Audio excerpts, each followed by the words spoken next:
So love is in the air, or at least that's what the advertisers want you to believe this month. So we've just had Valentine's Day, and as you know, as when Valentine's Day comes around once a year, it's basically the Eid, or the Christmas, for floral boutiques and chocolate shops. But even amongst such commercialized affections, we can hardly keep from thinking about those that we love. And while we do, we're inevitably faced with some very important questions. I was actually reminded of some of these questions when I reflected on something a friend of mine had told me. She described how it felt like to be with the person she loved. In her words, the whole world disappeared when they were together. And now the more I reflected on her statement, the more it affected me. And the more it made me wonder. See, as human beings, we are made to feel love and attachment towards others. This is a very natural part of our human nature. While we can feel this way about a human being, 5 times a day we actually enter into a meeting with our Creator, our Lord. And I wondered how often we ever felt the whole world disappear when we were in His presence. Can we really claim that our love for Allah is greater than our love for anything and anyone else? See, so often we think that Allah only tests us with hardships, but this isn't true. Allah also tests us with ease, and He tests us with blessings, and with the things that we do love. And it is often in these tests that so many of us fail. We fail because when Allah gives us these blessings, we unwittingly turn them into false idols of the heart. When Allah, for example, blesses us with money, we depend on the money rather than Allah. We forget that the source of our provision is not and never was the money itself, but rather it was the giver of that money. Suddenly, we're willing to sell alcohol or just to avoid losing that money in our business, or we need to take out loans with interest to feel secure. But in so doing, we're foolishly and ironically disobeying the provider in order to protect the provision. When Allah blesses us with someone that we love, we forget that Allah is the source of that blessing, and we begin to love that person as we should only love Allah. That person becomes the center of our world. All our concerns, thoughts, plans, fears, and hopes revolve around them. If they are not our spouses, we are sometimes even willing to fall into haram just to be with them. And if they were to leave us, our whole world would crumble. So now we have shifted our focus from the source to the blessing itself.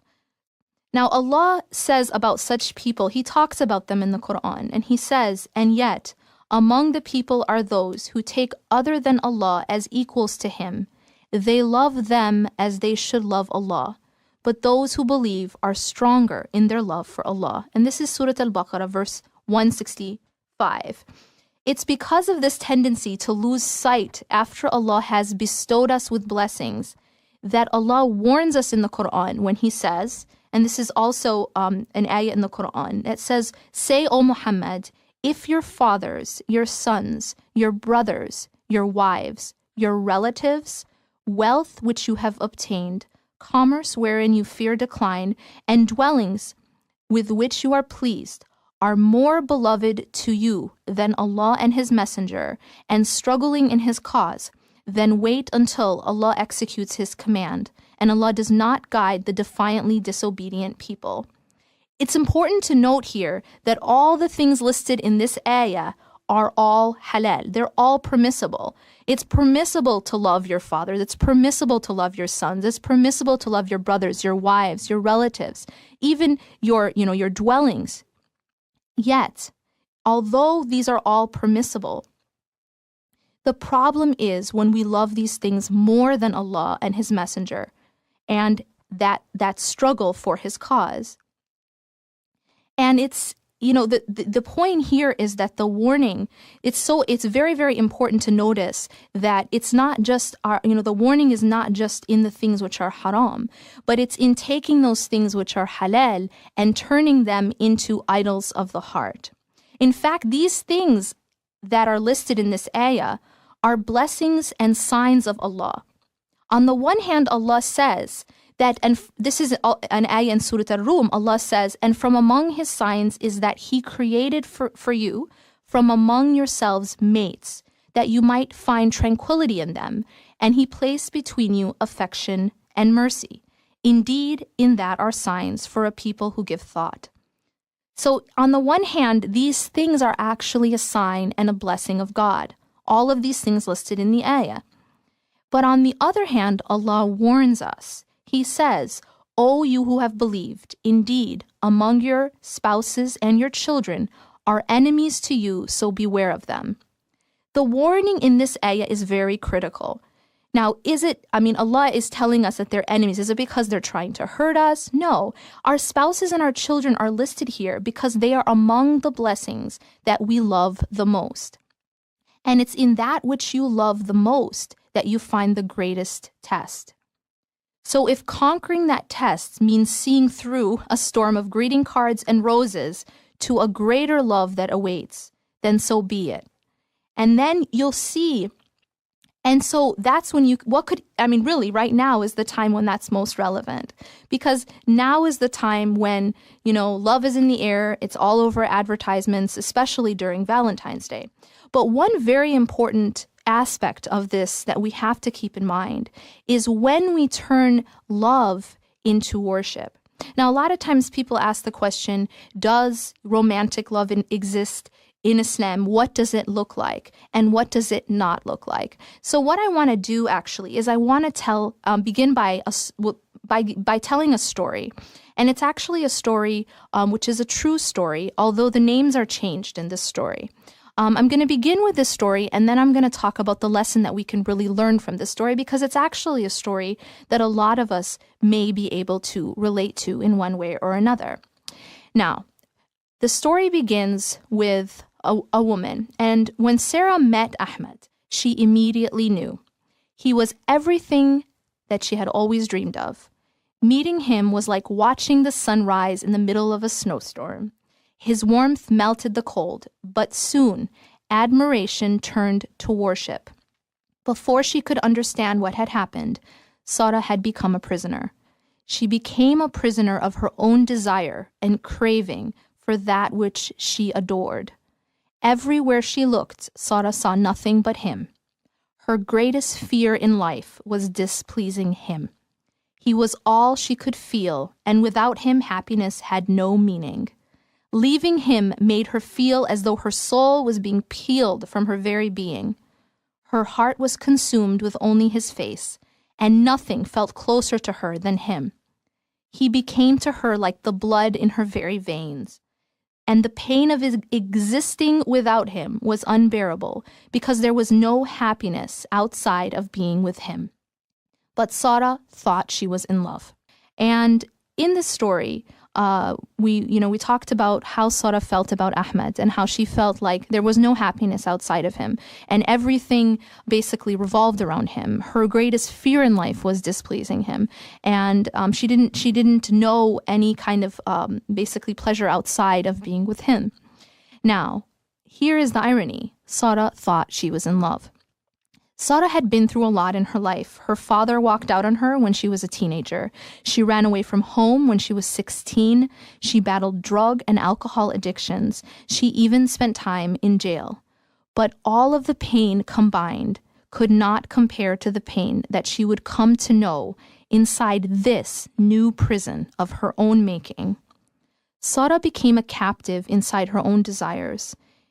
It was this captivity that Ibn Taymiyyah rahimahullah, one of the great classical scholars, spoke of when he said, "The one who is truly imprisoned is the one whose heart is imprisoned from God, and the captivated one is the one whose desires have enslaved him." The agony of Sara's worship of Ahmed was more intense than the agony of all her previous hardships. It consumed her but never filled her. And like a parched man in the middle of a desert, Sara was desperately pursuing a mirage. But what was worse was the torturous result of putting something in a place only God should be.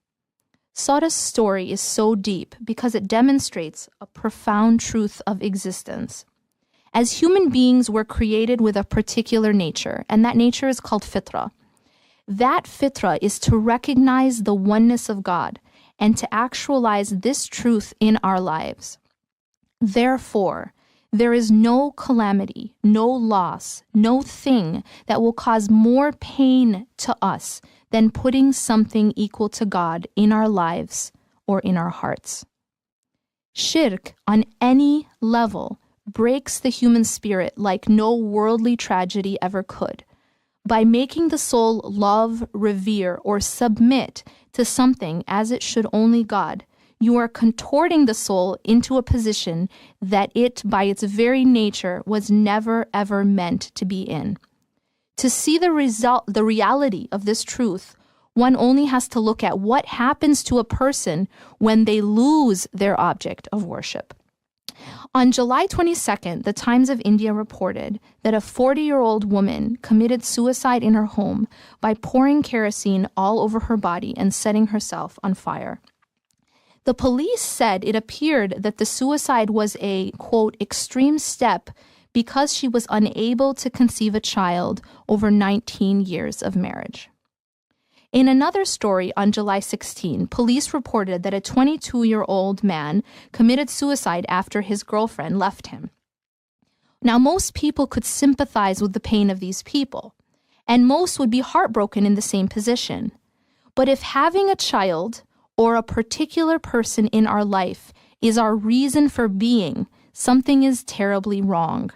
If something finite, temporary, and fading becomes the center of our life or our reason for existing, we will surely break. The imperfect object that we place at our center will, by definition, fade, let us down, or pass away.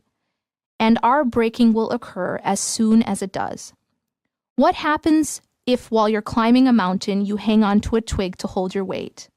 The laws of physics tell us that that twig, which was never created to carry such weight, will break. And the laws of gravity tell us that it's then that you will most certainly fall. This is not a theory. It is a certainty of the physical world. This reality is also a certainty of the spiritual world, and we are told of this truth in the Quran. Allah says, "People, here is an illustration, so listen carefully. Those who you call on besides God could not, even if they combined all their forces, create a fly. And if a fly took something away from them, they would not be able to retrieve it. How feeble are the petitioners, and how feeble are those they petition." The message of this ayah is deeply profound. Every time you run after, seek, or petition something weak or feeble, which by definition is anything other than God, you also become weak or feeble. Even if you do reach that which you seek, it will never ever be enough. You will soon need to seek something else. You will never actually reach that true contentment or satisfaction. That's why we live in a world of trade-ins and upgrades. Your phone, your car, your computer, your woman, your man can always be traded in for a newer, better model. But there is a freedom from this slavery. When the object upon which you place all of your weight is unshaking, unbreakable, and unending, then you can't fall. You can't break. Allah explains this truth in the Quran when He says, "There is no compulsion in religion. True guidance has become distinct from error. So whoever rejects false gods and believes in God has grasped the firmest handhold that never breaks. God is all-hearing and all-knowing." When what you hold on to is strong, you too become strong. And with that strength comes the truest freedom. It is of that freedom that Ibn Taymiyyah rahimahullah said, "What can my enemies do to me? I have in my breast both my heaven and my garden. If I travel, they are with me, never leaving me. Imprisonment for me is a chance to be alone with my Lord. To be killed is martyrdom, and to be exiled from my land is a spiritual journey.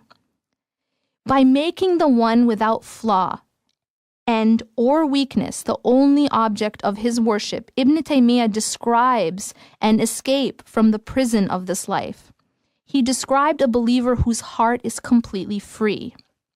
It's a heart free of the shackles of servitude to this life and anything in it. It's a heart that understands that the only true tragedy is the compromise of Tawheed, which is the true oneness of God, and that the only insurmountable affliction is the worship of anyone or anything other than the one worthy of worship. It's a heart that understands that the only true prison is the prison of replacing something with God. Whether that object is one's own desires, their nafs, ego, wealth, job, spouse, children, or the love of one's life, that false deity will entrap and enslave you if you make it ultimate. The pain of that bondage will be greater, deeper, and longer lasting than any other pain which could be inflicted by all of the tragedies of this life. The experience of Prophet Yunus alayhi salam is so crucial to internalize. When he was trapped inside of the belly of the whale, he had only one way out: turning completely to Allah, realizing Allah's oneness and his own human frailty. His dua encapsulates this truth in such a profound way. He said, "La ilaha illa anta subhanaka inni kuntu min al-zalimin." There is no God but you. Glory be to you. I was indeed wrong. Many of us are also trapped inside the belly of the whale of our own desires and objects of worship. It is our own selves which we become enslaved to, and that imprisonment is the result of putting something where only God should be in our hearts. And in so doing, we create the worst and most painful of prisons. Because while a worldly prison can take away what is temporary and inherently imperfect, the spiritual prison takes away what is ultimate, unending, and perfect, and that is Allah and our relationship to Him.